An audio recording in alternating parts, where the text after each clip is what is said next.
Twitter खबरों को cover करता था, आज खुद ही खबर हो गया। आज ही दिल्ली पुलिस की स्पेशल सेल ने ट्विटर से पूछा था कि ऐसे क्या तथ्य हैं कंपनी के पास जिसके आधार पर उसने टूलकिट को लेकर किए गए ट्वीट को मैनिपुलेटेड मीडिया बताया। इससे पहले केंद्र सरकार ने भी ट्विटर के इस कदम पर आपत्ति जताई थी, साथ ही चेतावनी दी थी कि वो कांग्रेस टूलकिट जांच प्रक्रिया में बाधा न डाले। और अब एक अजीब सी फिक्र एलोपैथिक बनाम आयुर्वेद की। हम बार बार ये कह रहे हैं कि अगर कोरोना से लड़ना है तो आपस में लड़ना बंद होगा।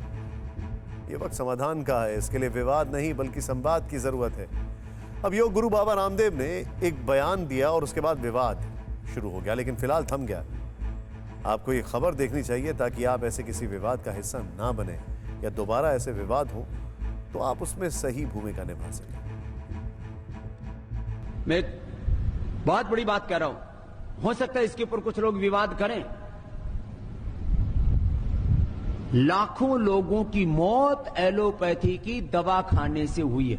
जितने लोगों की मौत हॉस्पिटल न जाने के कारण से हुई है, ऑक्सीजन न मिलने के कारण से हुई है, उससे ज्यादा लोगों की मौत ऑक्सीजन के बावजूद हुई है, दवा एलोपैथी की दवा मिलने के बावजूद हुई है, स्टीराइड की वजह से हुई है। यही वो बयान है जिसके बाद पूरा विवाद शुरू हुआ, लेकिन अब बाबा रामदेव ने अपना बयान वापस ले लिया है। उन्होंने ट्विटर पर स्वास्थ्य मंत्री डॉक्टर हर्षवर्धन को टैग करते हुए कहा कि चिकित्सा पद्धतियों के संघर्ष के इस पूरे विवाद को वो खेदपूर्वक विराम दे रहे हैं और अपना वक्तव्य वापस ले रहे हैं।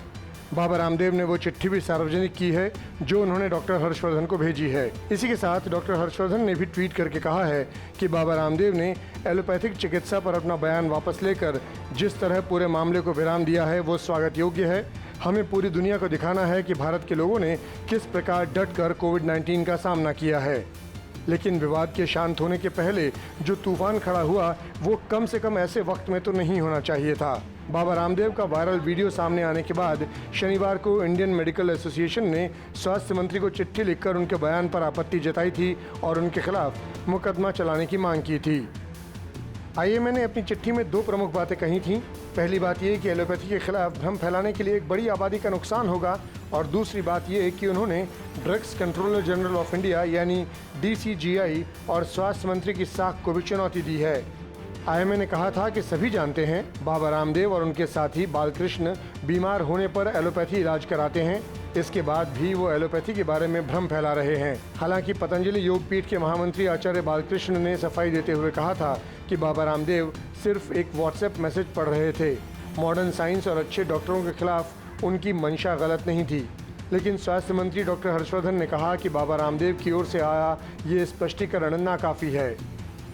उन्होंने एक चिट्ठी लिखकर बाबा रामदेव से कहा कि आप सार्वजनिक जीवन में रहने वाली शख्सियतों में से हैं, ऐसे में आपका कोई भी बयान बहुत मायने रखता है। ऐसे समय में इलाज के मौजूदा तरीकों को तमाशा बताना न सिर्फ एलोपैथी बल्कि उनके डॉक्टरों के मनोबल को तोड़ने और कोरोना महामारी के खिलाफ हमारी लड़ाई को कमजोर करने वाला साबित हो सकता है।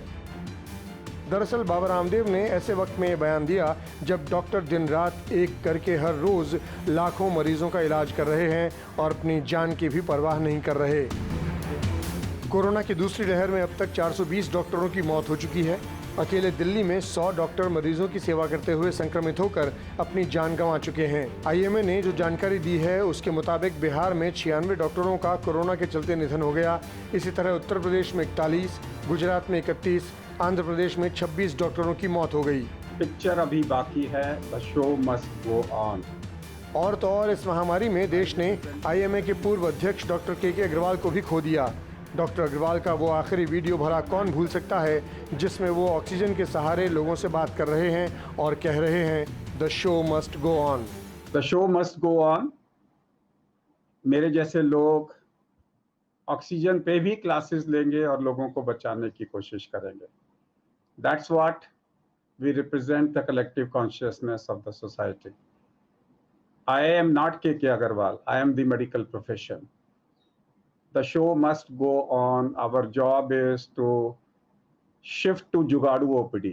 ये बहुत बड़े संकट का वक्त है और ऐसे में हर डॉक्टर संकट मोचक की भूमिका में है। यही वजह है कि स्वास्थ्य मंत्री डॉक्टर हर्षवर्धन ने भी बाबा रामदेव को चिट्ठी लिखकर कहा, संपूर्ण देशवासियों के लिए कोरोना के खिलाफ युद्धरत डॉक्टर और दूसरे स्वास्थ्य कर्मी भगवान के समान हैं।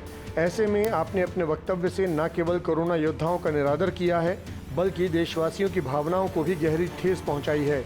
स्वास्थ्य मंत्री ने अपनी चिट्ठी में लिखा कि कोरोना महामारी के संकट भरे दौर में एलोपैथी और उससे जुड़े डॉक्टरों ने करोड़ों लोगों को जीवन दान दिया है। ऐसे में ये कहना बेहद दुर्भाग्यपूर्ण है कि लाखों कोरोना मरीजों की मौत एलोपैथी की दवाखाने से हुई। डॉक्टर हर्षवर्धन ने यह भी कहा कि कोरोना महामारी के खिलाफ ये लड़ाई सामूहिक प्रयासों से ही जीती जा सकती है। पिक्चर अभी बाकी है, the show must go on. परवाह देश की, सोमवार से शुक्रवार रात 10 बजे TV9 भारतवर्ष पर।